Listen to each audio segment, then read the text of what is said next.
Thursday on ABC. Welcome back, everyone, on this Wednesday, and it's a tough time of year for allergy sufferers. Many of us experiencing sniffing, sneezing, coughing, and wheezing. Yeah, but there's another very common allergy reaction called hives. You may have heard of them. And here to tell us more about it is Dr. Vanessa Van Stee from Allergy and Immunology Associates of New England. Thank you so much for being here. Let's start off with the first question. What are hives? So hives happen when there's a release of histamine in the skin. There's certain cells in the skin that will release histamine, and it will end up causing the redness, itching, and welt type appearance of hives. Hives often look similar to this model.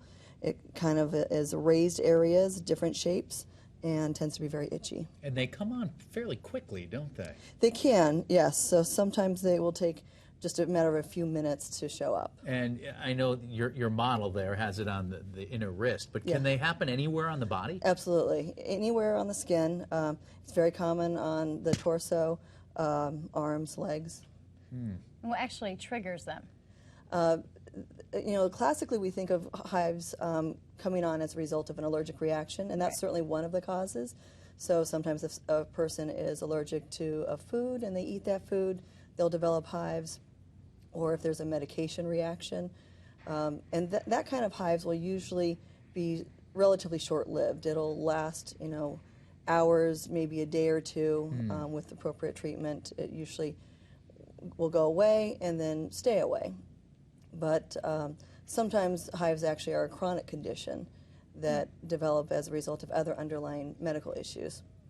Sometimes we don't always understand why those happen. Yeah. And in that case, you know, it sometimes will be a very chronic condition. It'll go on for weeks, months, I didn't realize occasionally they years. lasted that long. I know, I didn't either. In some cases, yes. And how common are hives? About 1 in 6 people will develop hives, and so we see a lot of people with this. It's really fairly common.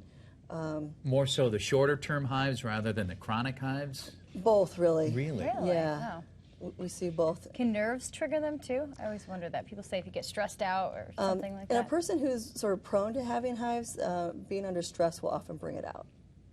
How about treatment? How do you take care of them if you do see that you have it on your body somewhere? So if it's due to an allergic cause, usually treatment with an antihistamine and acute management, sometimes in a hospital, depending on how severe it is, will take care of the hives. It will go away and you won't see it again. In the case of the chronic hives, often we use antihistamines as a base to try to treat it, but there's often other medications that need to be used too, some of them prescription. And you mentioned, hives will eventually go away, hopefully. Yes. If they do and you treat them, will they come back again, or can you control them such that you'll never get them again?